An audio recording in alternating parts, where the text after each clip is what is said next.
Alors Anissé, tu nous as dit que quand on peut passer de longues périodes à l'hôpital, on s'ennuie et la technologie peut aider les uns les autres à être en lien. Oui, Frédéric, tu sais qu'il y a beaucoup de gens qui nous regardent, qui en ce moment sont à l'hôpital. Pourquoi? Parce que souvent la seule attraction, la seule façon de ne pas s'ennuyer, c'est de regarder la télévision. Mais souvent on se dit, mais c'est étonnant parce que pendant que je suis en train de m'ennuyer tout seul dans ma chambre, il y a peut-être quelqu'un dans la chambre d'à côté qui a les mêmes centres d'intérêt que moi et qui s'ennuie aussi. Pourquoi on ne pourrait pas faire des connexions? Alors, on parlait de réseaux sociaux tout à l'heure, c'est exactement ça. Comme quoi les réseaux sociaux ne sont pas simplement là pour faire des choses un peu terribles. Je sais que Fred n'aime pas les réseaux sociaux, il pense que c'est assez abominable. Il y a aussi des choses très positives. Je préfère le face-à-face. Voilà. Et bien justement, là, c'est le réseau social qui permet de recréer du lien entre deux personnes par affinité. Donc c'est un réseau social, on s'inscrit, on dit voilà ma pathologie, voilà quels sont mes centres d'intérêt, qu'est-ce que j'aime bien, qu'est-ce que j'aime moins. Et on peut comme ça être mis en relation avec quelqu'un qui est passionné de plantes dans la chambre d'à côté, qui est passionné de partage ou qui veut discuter tout simplement de sa maladie. Et souvent, c'est souvent des gens qui sont dans les maladies chroniques, vous savez, qui viennent régulièrement à l'hôpital pour des dialyses ou qui sont hospitalisés pour de très très longues périodes. Et donc, c'est un réseau social qui permet de faire ce genre de choses, de créer du lien avec d'autres personnes. Quand tu le racontes, on pense à Facebook, par exemple. Et là, c'est un Facebook spécial pour ceux qui sont à l'hôpital. Exactement. Et par exemple, il y avait l'Euro pendant cet été.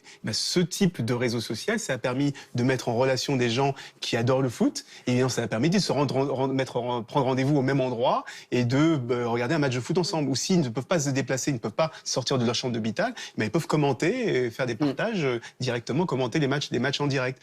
Ça a permis aussi de créer des couples, parce que ça permet aux gens de se rencontrer. Et on passe beaucoup de temps, on se croise dans les couloirs. Ce genre de choses, ça permet de faire en sorte que les gens se rencontrent également. Il y a des clubs de belote, des clubs de bridge, des gens qui sont des passionnés de bridge, d'échecs, et qui peuvent justement, on se rejoint à 4 heures et on peut discuter ensemble, on peut faire un petit peu de partager notre passion. Ça s'appelle comment ? Ça s'appelle My Hospi Friends. Alors, ce qui est intéressant, c'est qu'il y a la partie... Mes amis de l'hôpital, quoi. Mes amis de l'hôpital. C'est complètement gratuit. C'est l'hôpital qui offre le service aux personnes qui sont dans l'hôpital. Dans tous les hôpitaux, ça? Non, pas dans tous. Il y a une quarantaine d'hôpitaux aujourd'hui. Au CHU, chez vous? Je ne crois pas, mais je vais m'en occuper. Alors justement, on invite la plupart il y a une quarantaine d'hôpitaux en France aujourd'hui qui l'utilisent. On invite le maximum d'hôpitaux à utiliser ce service. Parce que ce qui est intéressant aussi, c'est qu'en dehors du réseau social, le fait de pouvoir être communiqué avec une autre personne dans notre chambre, il y a aussi l'aspect divertissement. C'est-à-dire que quand on prend l'avion, on a souvent ce petit écran, on s'ennuie, on reste des heures assis à ne rien faire. On a souvent ce petit écran. Ça change la vie, quand même. Avec les enfants, heureusement qu'il y est. Voilà, donc on peut regarder des films, écouter de la musique, voir les informations. Eh bien, ce service propose aussi du divertissement. Donc, il y a certains hôpitaux qui vous offrent, vous la donnent pas, ils vous la prêtent, la tablette. Et donc, on peut regarder des films, écouter de la musique. Et souvent, on parle de déshumanisation de l'hôpital. On parle souvent ça permet d'avoir une petite parenthèse, de parler moins de soins, de moins de thérapie et moins de maladies, et parler un petit peu de confort, d'être un peu plus confortable quand on est à l'hôpital. Alors, je sais que c'était pas tout à fait votre cas, parce que c'est un peu différent ce qui s'est passé, mais néanmoins, souvent, à l'hôpital, je suis désolé de vous le dire, mais souvent, on pense soins, thérapie, et pas trop confort des liens sociaux, en tout cas, même si les choses avancent et évoluent. Votre réaction? Je trouve ça bien. Parce que vous m'avez dit tout à l'heure que la première fois à 22 ans, c'est vous qui avez demandé l'hospitalisation pour vous reposer. Oui. Et vous aviez une sorte d'image d'Épinal. Voilà. Vous pensiez qu'on allait prendre soin de vous, vous alliez être sur un banc. Bon, et finalement, c'était pas tout à fait ça que vous avez trouvé. Pas vraiment. Donc, dans ces deux initiatives qu'on présente, finalement, c'est un peu vers... Non, mais tout à fait. Et puis, c'est vrai que dans un des hôpitaux dans lesquels j'ai été, les gens se retrouvaient pour jouer au Scrabble, des choses comme ça. Parce que le temps est à tuer. Là, c'est sûr que c'est l'ennemi numéro 1. C'est les journées qui passent, on n'a rien à faire.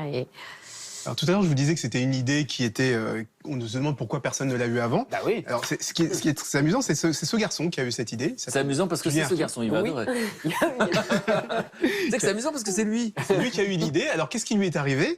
Il a eu un énorme accident de voiture. Sa voiture a percuté un pylône de pont. Donc il a eu une fracture de la hanche, un poumon perforé, des côtes cassées. Enfin, il est resté pendant 6 mois à l'hôpital. Et c'est en étant 6 mois à l'hôpital qu'il a eu cette idée de fabriquer, de créer ce réseau social d'entreprise, de créer du lien entre les différentes personnes qui sont malades et qui souffrent des mêmes problèmes au même moment.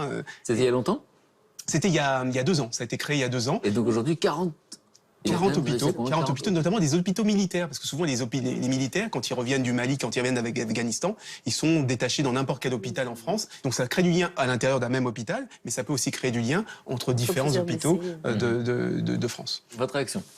Alors, je pense que la technologie, c'est un prétexte, là, on voit bien. Ce qui réunit les personnes, c'est ce qu'elles peuvent avoir en commun. Et alors là, au départ, c'est la maladie, on va dire, mais c'est sûrement très vite gommé, parce que, comme vous dites, il y a la passion pour telle ou telle activité qui va faire le point commun. Et ça, on le voit beaucoup dans les réseaux plus larges de patients, puisqu'il y a maintenant des forums spécifiques pour beaucoup de maladies différentes. Et finalement, les gens viennent pour leur maladie, mais très vite, ils font des liens sur oui, qu'est-ce que tu aimes comme sport, qu'est-ce que tu lis. Enfin, ça crée d'autres communautés qui sont là quand même plus positives, parce qu'on dépasse la maladie.